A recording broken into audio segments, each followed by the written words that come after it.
Генри Райдер Хаггард. Суд фараона. Глава 1. Ученые, или, по крайней мере, некоторые из них, так как не все ученые единодушны, убеждены, будто они знают все, что следует знать о человеке, включая, разумеется, и женщин. Они проследили его происхождение, показали нам, как изменились его кости и форма тела, как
и заставишь египтян после заката солнца раскапывать могилы. Отпусти их, а мы с тобой останемся и будем сторожить здесь до утра». «Не могу, господин, мне что-то нехорошо. Должно быть, лихорадку схватил. Пойду в лагерь, надо будет хорошенько укрыться на ночь». «Хорошо, ступай, но если среди вас найдется храбрец, пусть он принесет мне мое теплое пальто, чего-нибудь поесть и вина. Да еще фонарь, который висит в моей палатке. Я буду ждать его здесь, в долине». Магомед, хотя и неуверенно, пообещал все исполнить, одновременно пытаясь убедить Смита, чтобы он лучше шел вместе с ним. А то, чего доброго, его обидят ночью духи. Но, видя, что ему это не удается, сам поспешил убраться по добру, по здорову. Смит закурил трубку, уселся на песок и стал ждать. Через полчаса до него донеслось пение, и сквозь густую тьму засветились огоньки в долине. «Это мои храбрецы», — подумал он и пошел им навстречу. Он не ошибся. Это были его рабочие, целых 20 человек. В меньшем количестве они не решились предстать перед духами, по их мнению, бродящими ночью в этой долине. Когда свет фонаря, который нес один из рабочих, не Магомед, тот, по его словам, так разнемогся, что не в силах был прийти, озарил белую фигуру Смита, рабочий выронил фонарь, и с криком испуга вся доблестная компания обратилась в бегство. «Сыны трусов!» — рявкнул Смит им вдогонку на чистейшем арабском языке. «Это я, ваш господин, а не ифрит!» Услышав его голос, они не сразу, робея, но все же вернулись. И тут Смит заметил, что каждый из них что-нибудь нес. Это для того, чтобы оправдать то, что их много. У одного в руках был хлеб, у другого фонарь, у третьего коробка сардин, у четвертого консервный нож. У кого-то спички, бутылка пива. Двое бережно несли в руках пальто Смита. Причем один держал его рукава, а другой полы. «Положите все это», — приказал Смит. «А теперь удирайте, и живее. Если не ошибаюсь, я только что слышал беседу двух ифритов о том, что они сделают с последователями пророка, осмелившимися издеваться над своими богами, если встретят их в этом священном месте ночью». Этот дружеский совет был исполнен мгновенно. Через минуту Смит остался один на один со звездами и готовым, наконец, успокоиться ветром пустыни. Собрав свои пожитки, или, по крайней мере, то, что могло пригодиться ему, он рассовал их по карманам и вернулся ко входу в могилу. Здесь он при свете фонаря поужинал и улегся, надеясь уснуть. Но уснуть не мог. Каждую минуту что-то будило его. То вой шакала между скал, то еще что-нибудь. Один раз песочная муха так больно укусила его в ногу, что он подумал, уж не скорпион ли это. Несмотря на теплое пальто, он чувствовал озноб, так как нижнее его платье и белье намокли от пота. Он подумал, что так нетрудно простудиться или схватить злокачественную лихорадку. Поднялся и начал ходить, чтобы согреться. Тем временем взошла луна и озарила все детали этой странной унылой картины. Тайны Египта бередили душу Смита. Сколько когда-то живших царей и цариц похоронено в том холме, который он попирает ногами. И вправду ли лежат они в могиле, или же бродят призраками по ночам, как говорили филлахи? Не могут найти себе успокоения и обходят страну, где некогда они владычествовали. Религия египтян учит, что Ка, или двойник наш, вечно бродит в тех местах, где погребено наше тело. И если вдуматься, то в этих суевериях отыщется нечто такое, во что трудно не верить и христианину. Ведь верим же в Искусителя и воскресение мертвых. И разве сам он, Смит, не написал брошюру о некотором сходстве с христианством религии древних египтян? Брошюру, которую он собирается опубликовать под псевдонимом. Но об этом ему было как-то жутко думать в эту минуту. Ведь, как-никак, он осквернитель могил. Его ум, или вернее его фантазия, усиленно работала. Чего только не видели эти скалы. И ему казалось, что по дороге, которая несомненно скрыта под наносимым песком, там, где он стоит, тянется процессия к темным дверям открытой им гробницы. Он отчетливо видел, как извивается погребальное шествие между скалами. Впереди жрецы с бритыми головами, в леопардовых шкурах или же в белоснежных одеждах с мистическими символами своего звания. За ними погребальная колесница, запряженная быками. На ней большой четырехугольный ящик, и в нем 2 гроба, а внутри мумия царя или царицы. Ястреб, распростерший свои крылья и летящий в лоно Осириса, бога смерти. Позади плакальщицы, оглашающие воздух жалобными воплями. Дальше несут дары умершему, сосуды, утварь, драгоценности. Затем идут высшие сановники государства. За ними сестры-царицы, ведущие за руку удивленных детей. За ними сыновья фараона, несущие эмблемы своего царственного сана. И, наконец, позади всех сам фараон в парадном одеянии. В двойном венце с золотой змеёю наверху, в тяжелых золотых браслетах и тяжелых звенящих на ходу серьгах. Голова фараона поникла, поступь тяжела. Кто знает, какие мысли бродят в его царственной голове. Быть может, скорбь об умершей царице. Но ведь у него есть другие жены, и нет счета красивым наложницам. Бесспорно, она была кратка и прекрасна, но ведь красота и кротость даны в удел не ей одной.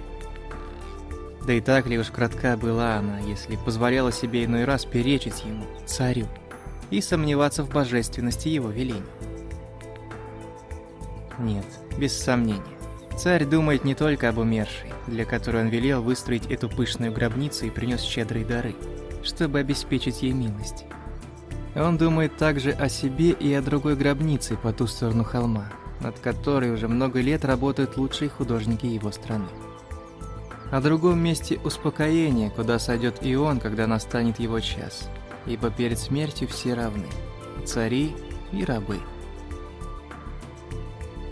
Видение исчезло. Но оно было так реально, что Смит подумал, уж не задремал ли он на ходу. Однако сейчас он не спал и озяб ужасно. А неподалеку собралась уже целая стая шакалов. Что за наглость? Один даже не побоялся просунуть морду в освещенный круг. Тощий, желтый. Должно быть, почуял остатки ужина. А может быть, почуял его самого, человека. Да и не одни шакалы. В этих горах бродят подчас и разбойники, а он здесь один и безоружен. Не погасить ли фонарь? Это было бы благоразумнее, но Смиту не хотелось быть благоразумным. При свете все-таки не так одиноко. Убедившись, что уснуть ему не удастся, Смит решил согреться с помощью работы. Схватив заступ, он принялся копать у самых дверей гробницы.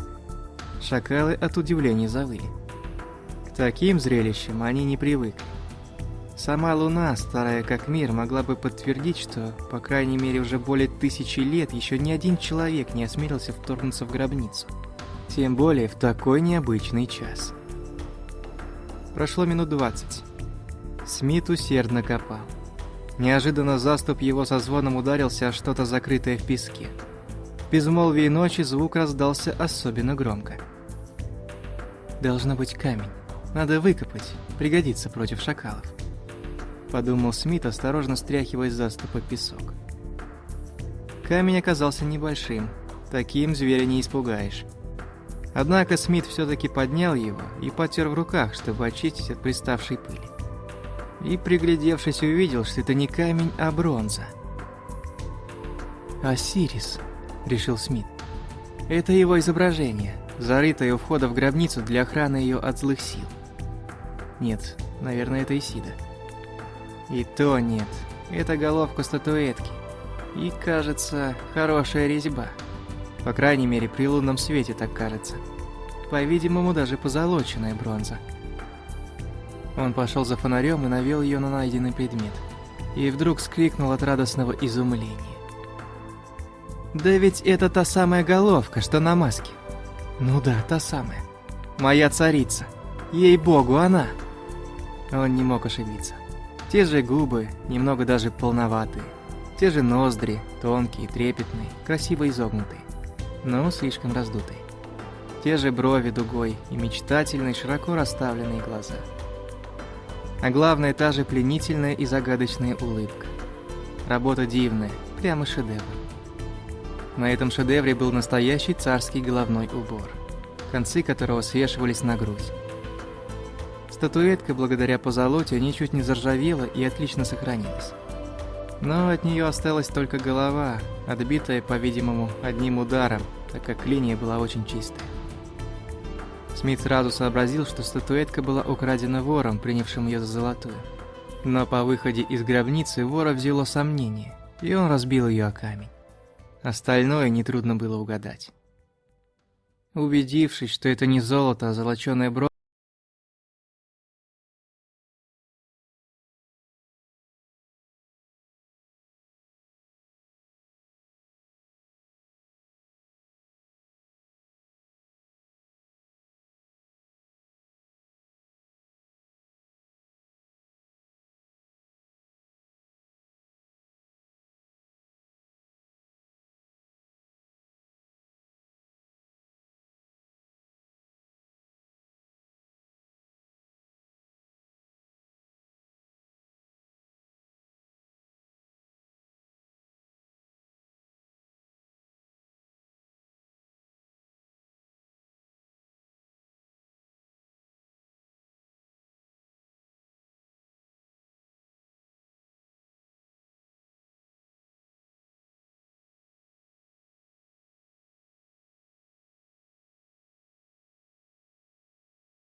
Потолок его весь был расписан коршунами с распростертыми крыльями.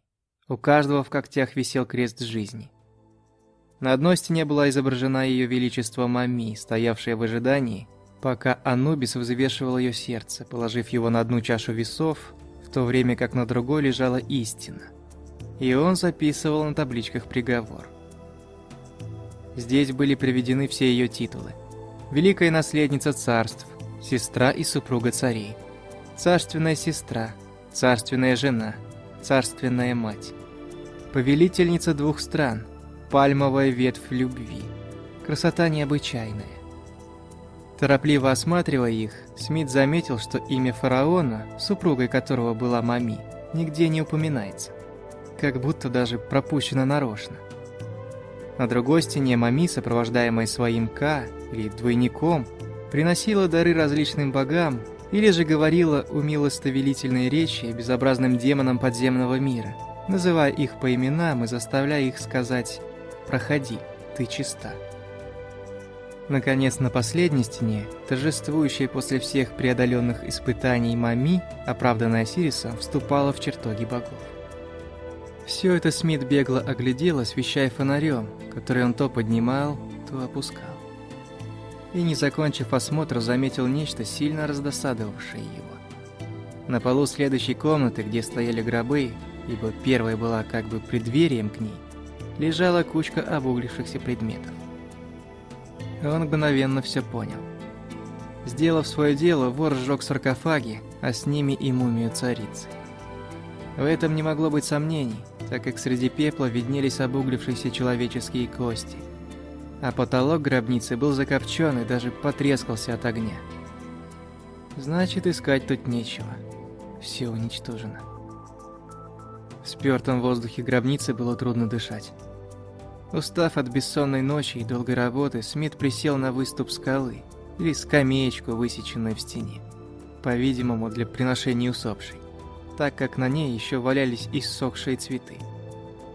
И, поставив фонарь возле ног, долго сидел, глядя на обуглившиеся кости. Да, вон лежит нижняя челюсть, и на ней сохранившиеся несколько зубов, мелкие, белые, правильной формы. Несомненно, Мами умерла молодой. Разочарование и святость места действовали ему на нервы. Он не в силах был остаться здесь дольше. Фонарь раскачивался в его руках. Он снова шел по расписанному живописью коридору. Ему не хотелось рассматривать стенную живопись. Она могла подождать до утра. Разочарование было слишком тяжелым. Он спустился обратно по ступенькам и вдруг заметил торчавший из песка, покрывшего грязь, то ли угол красного ящика, то ли корзиночки. Он мигом разгреб песок. Да, действительно, это была корзина. Небольшая, длиной в фут, из тех, в которых древние египтяне приносили в гробницы фигурки, погребаемые вместе с усопшими. По-видимому, корзину обронили, так как она была опрокинута на бок. Смит открыл ее без особых надежд, так как вряд ли бы ее здесь оставили, если бы в ней заключалось что-либо ценное. Первое, что бросилось ему в глаза, это была рука мумии, сломанная в кисти, маленькая женская ручка очаровательной формы. Она вся иссохла и побелела, как бумага, но контуры сохранились. Длинные пальцы были тонки и изящны, а миндалевидные ногти накрашены красной краской, как это было в обычае у бальзамировщиков. На руке было 2 золотых кольца. Из-за этих колец она и была украдена. Смит долго смотрел на нее, и сердце его часто билось, ибо это была рука женщины, о которой он мечтал уже несколько лет. И не только смотрел, а поднес ее к губам и поцеловал. И в это мгновение ему почудилось, будто на него пахнул ветерок, холодный, но пропитанный ароматами. Затем, испугавшись мыслей, которые вызвал в нем этот поцелуй, он принялся рассматривать содержимое корзины. Здесь было еще несколько предметов, наскоро завернутых в куски погребальных покровов, сорванных с тела царицы. Это были обычные украшения, знакомые всем знатокам Египта. Но тут вместо 2 сережек была одна, тонкой работы, сделанная в виде букета цветов и граната. И чудное ожерелье было разорвано пополам. одна половина которого исчезла. Где же все остальное? И почему это брошено здесь? Подумав, Смит ответил себе и на этот вопрос. Очевидно, ограбив могилу, вор хотел сжечь саркофаг, надеясь таким образом скрыть следы своего преступления. Но, должно быть, дым настиг его, и тогда, торопясь выбраться из опасной гробницы, которая могла стать и его могилой, вор уронил корзинку и уже не решался вернуться, чтобы поднять ее. Может быть, он думал прийти за ней завтра, когда воздух очистится от дыма. Но, как видно будет из дальнейшего, завтра для него так и не наступило. Звезды уже побледнели, когда Смит наконец выбрался на свежий воздух. Час спустя, когда солнце стояло уже высоко, явился Магомед, оправившийся от своей внезапной болезни, и с ним его Филлахи. «А я тут поработал, пока вы спали», — сказал Смит, показывая ему руку мумии, но не кольца, снятые с нее, и сломанную бронзовую статуэтку, причем опять-таки драгоценные украшения он снял и спрятал в карман. За последующие 10 дней они полностью расчистили подход к гробнице. И при этом в песке, близ верхней ступени лестницы, которая вела к гробнице, нашли скелет мужчины с черепом, пробитым топором. Магомед и Смит предположили, что это и был скелет вора-осквернителя гробницы. По всей вероятности, стражи захватили его при выходе и казнили без суда, а награбленное поделили между собой. А может быть, его убили его же сообщники. Больше в могиле ничего не нашли. Ни головы мумии, ни священного скоробея. Остаток своего отпуска Смит провел, фотографируя рисунки на стенах гробницы и исписывая надписи, по различным причинам чрезвычайно его заинтересовавшие. Затем, благоговейно похоронив обуглившиеся кости царицы в потайном уголке пещеры, он поручил ее попечению заведующего местным отделом древностей, расплатился с Магометом и Филлахами и уехал в Каир. Драгоценности он увез с собой, ничего никому о них не сказав, и захватил реликвию, еще более для него ценную, иссохшую ручку Ее Величества Мами. Глава 2. Смит сидел в святилище Каирского музея, в кабинете заведующего отделом древностей. Это была очень интересная комната. Повсюду книги, на полках, в шкафах, грудами навалены на полу. И всюду предметы, ожидающие своей очереди для исследования и внесения в каталог. Предметы, вынутые из могил. Горшок с серебряными монетами, найденный в Александрии и пролежавший в земле более 2000 лет. Недавно найденная мумия царственного ребенка с надписью, нацарапанной на пеленках. И под одним из розовых завязок иссохший цветок лотоса. Последний дар материнской любви. «Зачем они вырыли этого младенца?» – подумал Смит. «Оставили бы его лежать там, где он лежал».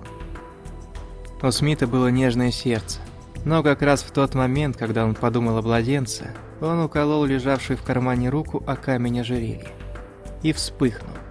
Совесть у него также была чувствительной.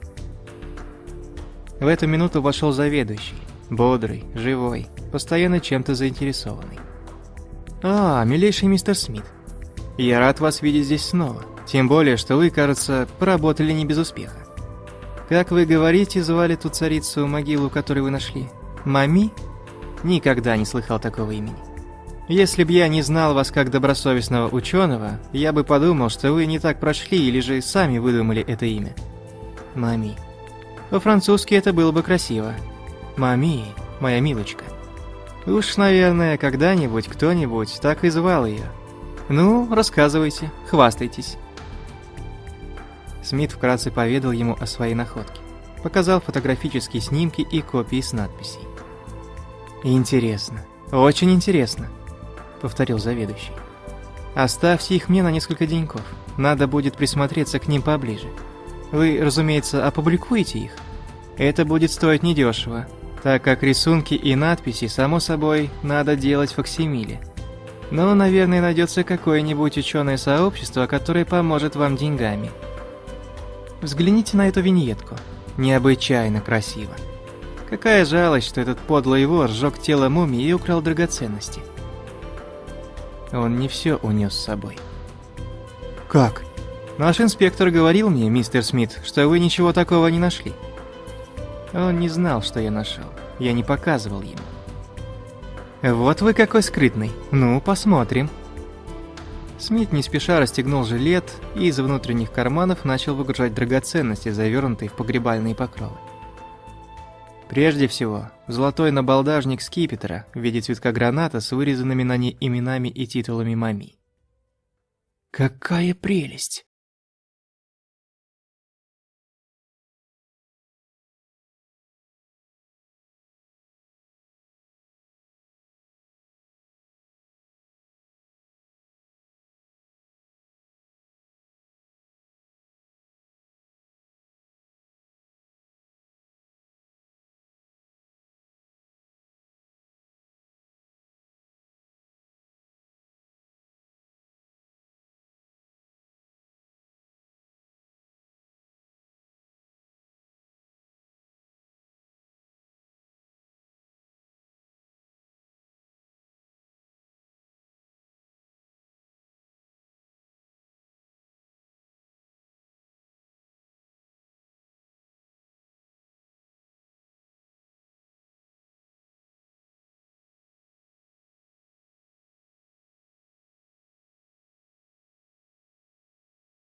Кроме того, он слышал множество странных звуков, слабых и таких отдаленных, что вначале подумал, не доносятся ли сюда уличные шумы. Но вскоре убедился, что звуки местного происхождения. Без сомнения, это трещат цемент и ящики. Ведь дерево всегда имеет неприятную привычку трещать по ночам. Но почему же такие обычные, естественные шумы так странно действуют? Определенно, ему кажется, что вокруг него ходят и разговаривают. Больше того, кажется, что наверху, над ним, на палубе ладьи раздаются шаги и голоса матросов, некогда составлявших ее экипаж. Вот как будто тащат что-то тяжелое по палубе. А вот, Смит готов был поклясться, что он слышит удары весел. Он уже начал подумывать о бегстве из этого жуткого зала, когда произошло нечто, вынудившее его остаться. Огромный зал вдруг осветился, но не лучами рассвета, как ему это показалось вначале. Свет был бледный, призрачный, однако же всюду проникавший, и с голубоватым оттенком, какого он никогда раньше не видел. Прежде всего осветились дальний угол зала, ступени и 2 царственных колосса, восседавших наверху лестницы. Но кто же это там стоит между ними, распространяя вокруг себя свет? Да это Осирис. Сам Осирис или его изображение. Бог смерти, египетский спаситель мира. Вот он в покровах мумии, в венце из перьев. В руках его, продетых сквозь покровы, посох и бич, эмблемы власти. Живой он или мертвый? Этого Смит не мог сказать, так как фигура не шевелилась, а лишь стояла, величавая и страшная, со спокойным и благостным лицом, глядя в пустоту. Смит заметил, что темное пространство между ним и освещенной фигурой постепенно заполняется. Голубоватый свет постепенно распространялся, выбрасывая вперед длинные языки, потом соединявшиеся, и освещая зал. Теперь он видел ясно. Перед Осирисом стояли выстроившиеся в ряд цари и царицы Египта. Словно по невидимому знаку все они преклонились перед Осирисом, и прежде чем стих шелест их одежд, Осирис исчез. Но на месте его уже стояла другая фигура – Исида, матерь тайны, с глубокими глазами, загадочно глядевшими из-под усыпанного драгоценными камнями колпачка с головой коршуна. Снова преклонились перед богиней цари и царицы, и богиня исчезла. И опять на месте ее появилась третья фигура – прелестная лучистая Хатор, богиня любви, с символом жизни в руках и сияющим диском на голове. Снова все преклонились перед нею, и снова она исчезла. Но на ее месте уже никто больше не появлялся. Фараоны и царицы теперь двигались и разговаривали. Голоса их доносились до Смита таким сладостным шумом. В своем удивлении Смит забыл всякий страх. Из тайника, никому невидимый, он внимательно наблюдал за ними. Некоторых он знал в лицо, как, например, длинношеего Ху-Энь-Атена, о чем-то сердито спорившего с Рамзесом II. К изумлению своему Смит понимал их речь, хоть и не знал языка древних египтян. Ху-Энь-Атен высоким тоненьким фальцетом жаловался на то, что в эту единственную ночь в году, когда им разрешено встречаться здесь, среди богов, или волшебных образов богов, предоставленных перед ними для поклонения, не было его бога, Атена, или солнечного диска. «Я слыхал об этом боге от жрецов», — говорил Рамзес II. «Но после восшествия вашего величества на небо он просуществовал недолго. Уже в мое время трудно было найти его изображение. Ваше имя было неудачно выбрано. Потомки звали вас еретиком и истребляли ваши идолы. О, не обижайтесь, многих из нас называли еретиками. Вот хотя бы моего сына, Сета II». Он указал на человека с кротким задумчивым лицом. «Меня уверяли, будто втайне он поклонялся богу евреев. Тех самых рабов, которых я заставлял строить свои города. Взгляните на эту даму рядом с ним. Красиво, не правда ли? Какие огромные фиолетовые глаза. Говорят, это все из-за нее. Она сама была еврейка». «Я поговорю с ним. У нас, наверное, найдется кое-что общее. А теперь позвольте объяснить вашему величеству». «Нет, пожалуйста, не теперь. Позвольте познакомить вас с моей женой». С вашей женой? С которой? У вас их было много, и ваше величество оставил после себя многочисленное потомство. Их здесь несколько сотен. А вот и моя супруга, Нефертити. Позвольте вам представить ее. Это была единственная моя жена. Да, я слышал. Ваше величество, по-видимому, были слабы здоровьем. Разумеется, при таких обстоятельствах. О, пожалуйста, не обижайтесь. Нефертити, любовь моя. Простите, Нефертити ушла побеседовать со своими детьми. Позволь себе представить твою предшественницу, царица Нефертити. Она очень интересуется многоженством. Объясни ей, что для женщины это вовсе не так плохо. Ну, до свидания. Мне еще надо побеседовать со своим дедом, Рамзесом I. Когда я был маленьким мальчиком, он был очень добр ко мне. В это мгновение Смит утратил всякий интерес к столь странному разговору, так как неожиданно он увидел царицу своих грез, Мами. О, несомненно, это она. Только в 10 раз прекраснее, чем на портрете. Высокая и сравнительно белокожая, с мечтательными темными глазами, с загадочной улыбкой, которую он так полюбил. На ней было простое белое платье и вышитый пурпуром передник, венец из золотых змей с бирюзовыми глазами. На груди и на руках ожерелья и браслеты, те самые, которые он вынул из ее гробницы. Она, по-видимому, была не в духе, или, вернее, задумчива. Стояла поодаль от других, опёршись на балюстраду, и без особенного интереса прислушивалась к разговорам. Неожиданно к ней приблизился один из фараонов, сильный мужчина с толстыми губами. «Приветствую, Ваше Величество!» Она вздрогнула и ответила. Это вы? Приветствую, Ваше Величество!» И поклонилась ему довольно смиренно, но не без оттенка насмешки. «Ну, вы не очень торопились найти меня, Мами, принимая во внимание, как мы редко видимся. Я видела, что Ваше Величество занято беседой с моими сестрами-царицами и с другими дамами на галерее, которые, насколько мне известно, не царицы, если только вы не взяли их в жены после моей смерти. Надо же поздороваться с родными. Разумеется, но, видите ли, у меня здесь нет родных, по крайней мере, близко мне знакомых.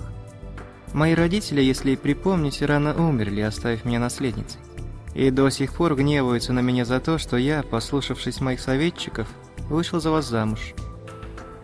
Какая досада. Я потеряла одно из своих колец, то, на котором было изображение бога-беса.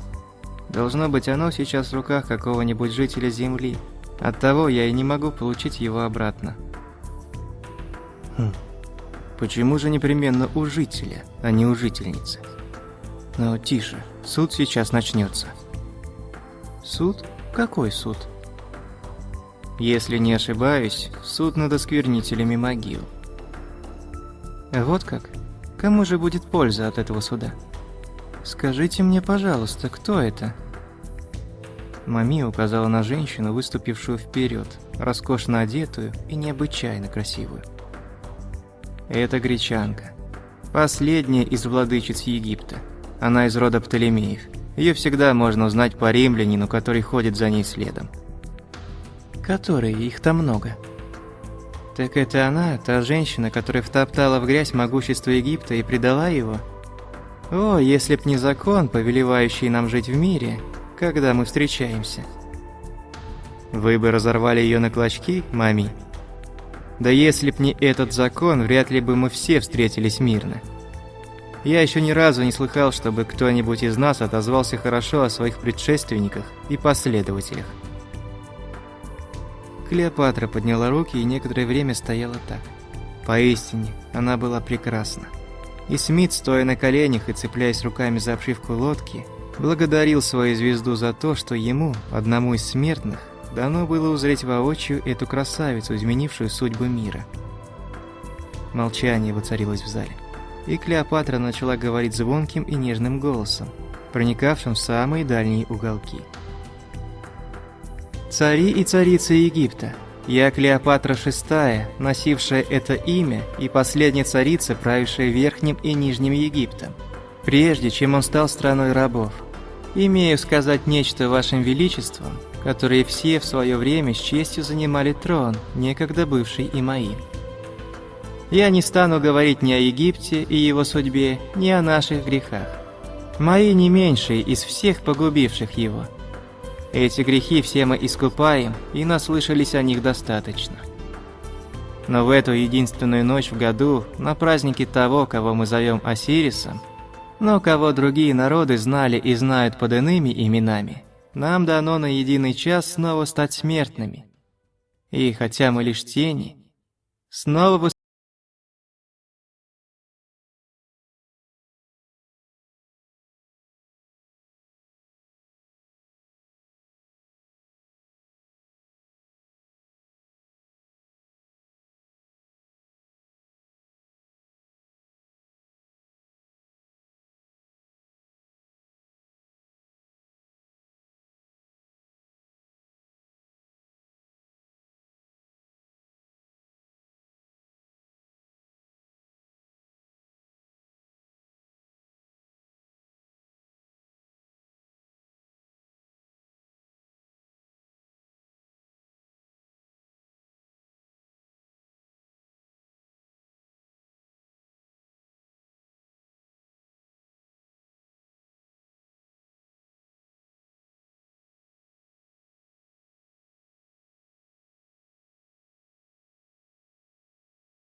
для себя в тени Сифиренской пирамиды, где я покоился 2 пригоршнями белых костей, ибо в то время, как я скончался, еще не было обычая сохранять тела при помощи пеленания и благовонных трав.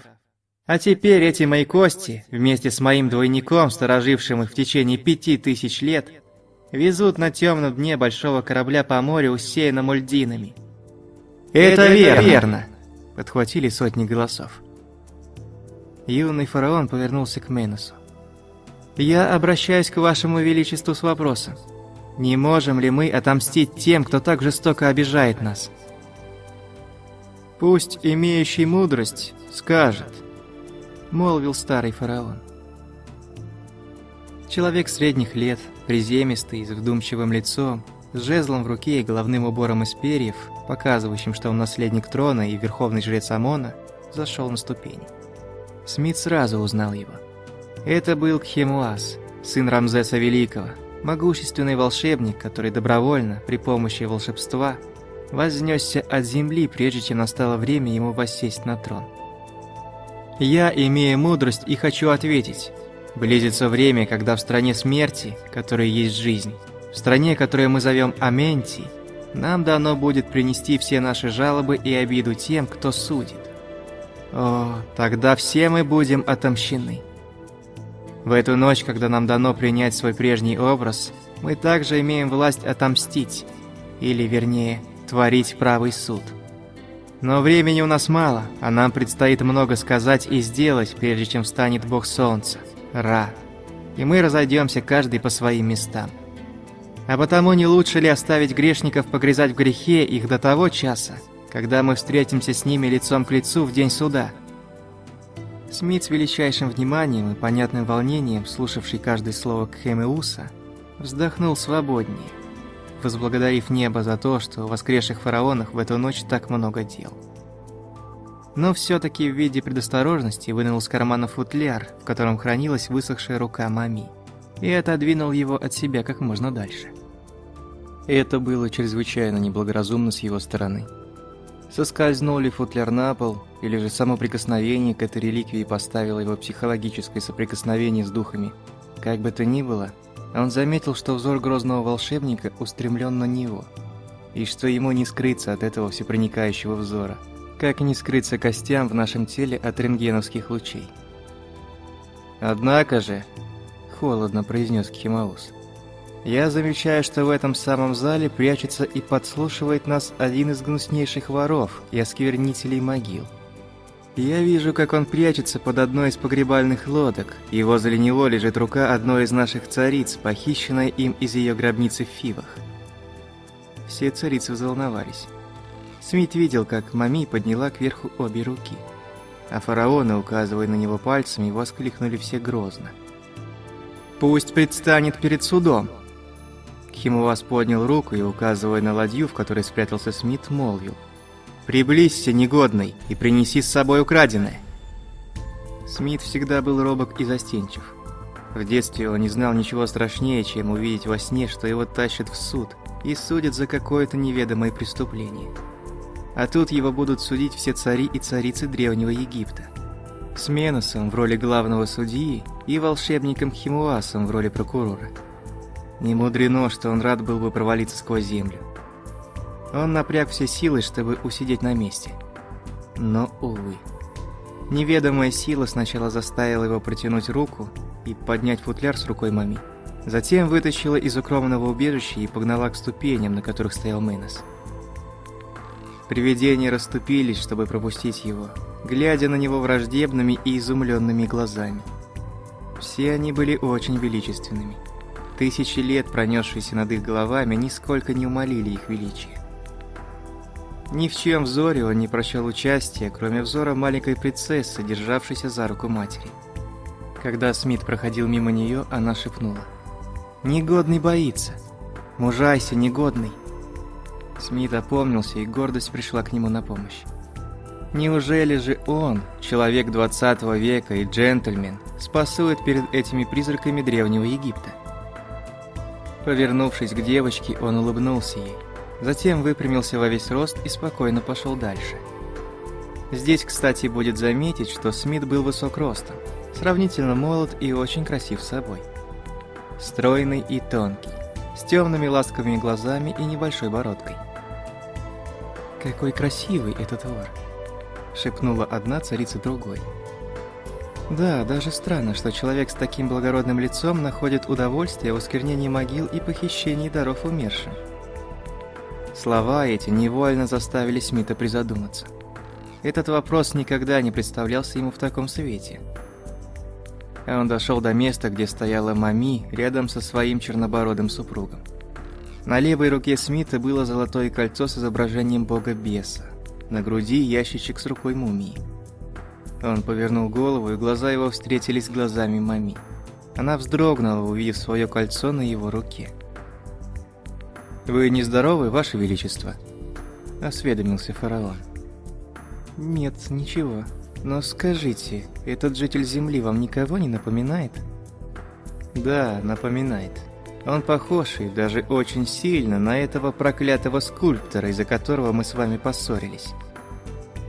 Вы говорите о придворном художнике Гору, творце изображения, похороненного вместе со мной? О том, которого вы послали высечь вашу статую в пустыню Куш, где он умер от лихорадки или, может быть, от яда?» «Да, я говорю о Гору. Пусть Сет возьмет его себе и держит крепко». Смит прошел мимо и не дослушал продолжения. Он стоял теперь перед почтенным старцем Меносом. Инстинкт подсказывал ему, что нужно поклониться фараону. Тот ответил поклоном. Затем Смит повернулся и отдал поклон всей царственной компании. И все ответили ему поклоном. Холодным, но учтивым. «Житель земли, где некогда жили и мы, и, следовательно, брат наш», — начал Менос. «Вот этот божественный жрец и чародей», — он указал на Кимуаса, «заявляет, что ты один из тех, кто гнусно нарушает покой наших могил и оскверняет наш прах. Далее он заявляет, что и в данный момент при тебе находится частица смертного тела одной из присутствующих здесь. Отвечай, правда ли это?» К изумлению своему Смит без всякого труда ответил на том же благозвучном языке. «О, царь, это правда, и в то же время неправда. Выслушайте меня, владыки Египта. Правда, что я разыскивал ваши могилы, потому что меня тянуло к вам, и я изучал все, что касалось вас. Теперь я понимаю, почему. Я уверен, что некогда был одним из вас. Не царем, как вы, но, может быть, и царской крови. И еще, я ничего не утаю здесь. Я искал главным образом одну могилу. Почему, о человек? Потому что меня влекло лицо. Женское лицо, которое я увидел изваянным в камне. Слушатели теперь внимательно смотрели на обвиняемого и как будто сочувствовали ему. «И что же, ты разыскал эту священную могилу? И если нашел, что было в ней?» «Да, царь, я нашел ее. А в ней вот что». Он вынул из футляра руку мумии, из кармана отломанную головку статуэтки и снял с руки кольцо. И еще нашел разные предметы, которые передал заведующему этим зданием. Драгоценные украшения, которые я вижу и сейчас на одной из присутствующих здесь цариц. «Лицо этой головки, то самое лицо, которое ты искал?» – спросил Менос. «То самое». Менос взял из его рук головку и прочел надпись. «Если есть среди нас царица Египта, владычествовавшая много веков спустя после меня, известная под именем Мами, пусть она приблизится», — сказал он. Мами неслышно скользнула вперед и стала напротив Смита. «Скажи его, царица», — попросил Менос. «Известно тебе что-нибудь об этом похищении?» «Эта рука знакома мне. Это была моя рука», — ответила она. «И кольцо знакомо. Это было мое кольцо. Знакома и бронзовая головка. Это было мое изображение. Взгляните на меня и судите сами. Его изваял скульптор Гору, сын царевича, лучший из скульпторов и художников при моем дворе. Вот он стоит перед вами, в этой странной одежде. Гору, или двойник Гору, тот самый, что вырезал мое изображение, он же и нашел его». Это он стоит здесь перед вами, или, может быть, его двойник. Фараон Менес повернулся к чародею Кхемаусу и спросил его. «Так ли это, о всевидящий?» «Так», — отвечал Кхемаус.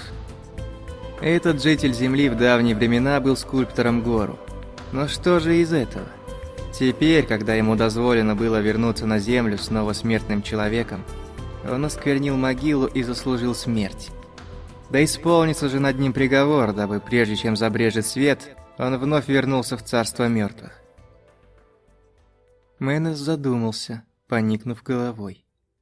Смит ничего не сказал.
почти все. Вот как я рассудил. Да будет дух жреца, впервые осквернившего могилу царственной жены, предан в когти истребителя. Дабы познал он последние глубины смерти. Но этот человек пусть выйдет от нас невредимым, ибо совершенное им сделано по неведению, и потому, что им руководила Хатор, богиня любви. Любовь правит тем миром, где мы нынче встретились, как и всеми мирами, в которых мы жили или еще будем жить. Кто смеет отрицать ее могущество? Кто осмелится восстать против ее закона? А теперь фивы. Словно множество крыльев прошумело, и все исчезли. Нет, не все, ибо Смит еще стоял на ступенях перед двумя задрапированными колоссами. А рядом с ним дивно прекрасная, неземная, светилась призрачным светом фигура Мами. «Я тоже должна уйти», — шепнула она. «Но прежде хочу сказать два слова тебе, который был скульптором в Египте. Ты любил меня тогда, и за эту любовь заплатил жизнью. Ибо ты и тогда поцеловал мне руку, как сейчас поцеловал мою мертвую руку, взятую из могилы. Я была женой фараона лишь по закону, пойми меня, только по закону. И титул царственной матери в моей надгробной надписи – изваянная ложь. Гору, я никогда не была по-настоящему его женой, и когда ты умер, скоро последовала за тобой. Ты забыл, но я помню. Ты думаешь, этот вор сломал мою фигурку, которую положил со мной в могилу? Нет, я сама сломала ее, потому что ты осмелился написать на ней возлюбленное не бога Горуса, как бы следовало, но человека Гору. И когда меня хоронили, фараон, узнавший все, вынул эту статуэтку из-под моих одежд и отшвырнул ее прочь. Помню, отливая ее, ты бросил в огонь вместе с бронзой и золотую цепь, подаренную мною тебе, говоря, что я достойна быть отлитой только из золота. И это кольцо с печатью на моей руке тоже твои работы. Возьми его, Гору. Возьми и вместо него дай мне то, что на твоей руке, кольцо беса.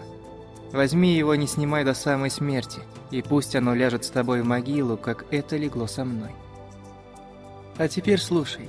Когда взойдет солнце, и ты проснешься, ты будешь думать, что все это тебе приснилось.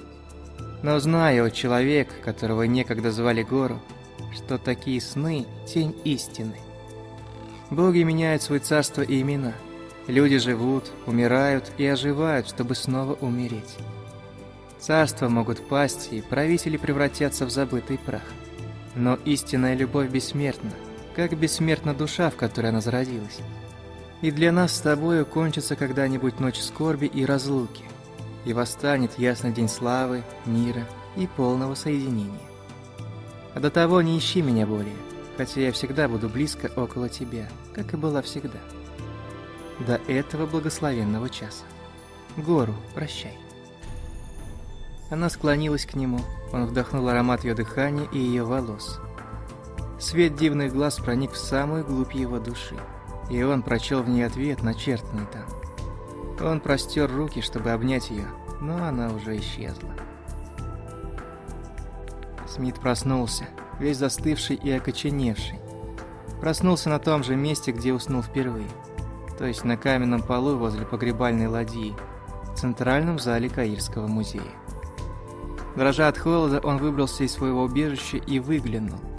Зал был так же пуст, как и накануне вечером. Ни тени, ни следа царя Меноса и всех этих фараонов и цариц, которые он видел во сне так ярко, так реально.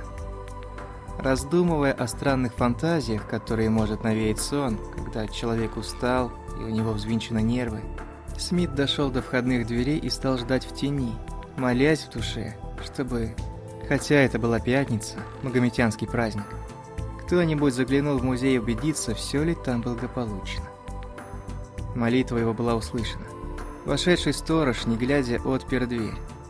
Он загляделся в окно на змея, борющегося с двумя воронами. Смит мгновенно проскользнул мимо него вниз по лестнице, прячась между статуями, и так добрался до ворот. Сторож при виде его вскрикнул от испуга, но, так как нехорошо смотреть на призраки, являющиеся там, где не могло быть человека, поспешил отвернуться. Смит воспользовался этим и поспешил выбежать через ворота и смешаться с толпой. Приятно было погреться на солнышке после ночи, проведенной на холодном каменном полу. Дойдя до своей гостиницы, Смит объяснил, что ездил обедать в Минахоус, возле пирамид. Опоздал на последний трамвай и вынужден был там заночевать. Говоря это, он нечаянно ударился пальцами об острый угол футляра в кармане, заключавшего в себе реликвию Мами. Боль была так сильна, что он невольно посмотрел на пальцы и увидел кольцо на мизинце. Боже мой! Да ведь это не то кольцо, что дал ему директор. То было с надписью, посвященной богу Бесу, и с его изображением. А это с королевской печатью и с именем Мами. Так значит, это был не сон? И до сего дня Смит спрашивает себя, не перепутал ли он чего-нибудь тогда в попыхах? Не взял ли из рук директора другое кольцо? Или не спутал ли колец сам директор? Он даже писал директору, но тот уже обо всем забыл и помнил только, что он дал Смиту одно из двух колец, а которое не помнит. И что кольцо с надписью «Бес Анг», «Анг-Бес» лежит вместе с прочими драгоценностями Мами в золотой комнате музея. Не может он ответить себе и на другой вопрос. Во многих ли бронзовых изображениях египетских цариц содержится такой высокий процент золота, как в изображении Мами, которая рассказала ему во сне, что к бронзе, из которой вылита была эта статуэтка, влюбленный скульптор примешал золото. Был ли это только сон или нечто большее? Вот о чем он спрашивает себя день и ночь. Но ответа нет, и Смит, как все мы, вынужден терпеливо ждать того дня, когда раскроется истина. А как бы ему хотелось знать, наверное, которое из двух колец дал ему заведующий. Такой, казалось бы, пустяк, а для него это важнее всего на свете. К изумлению своих коллег, Смит больше не ездит в Египет. Он уверен, что бронхиты его совсем прошли, и ему нет надобности ежегодно проводить некоторое время в теплом климате.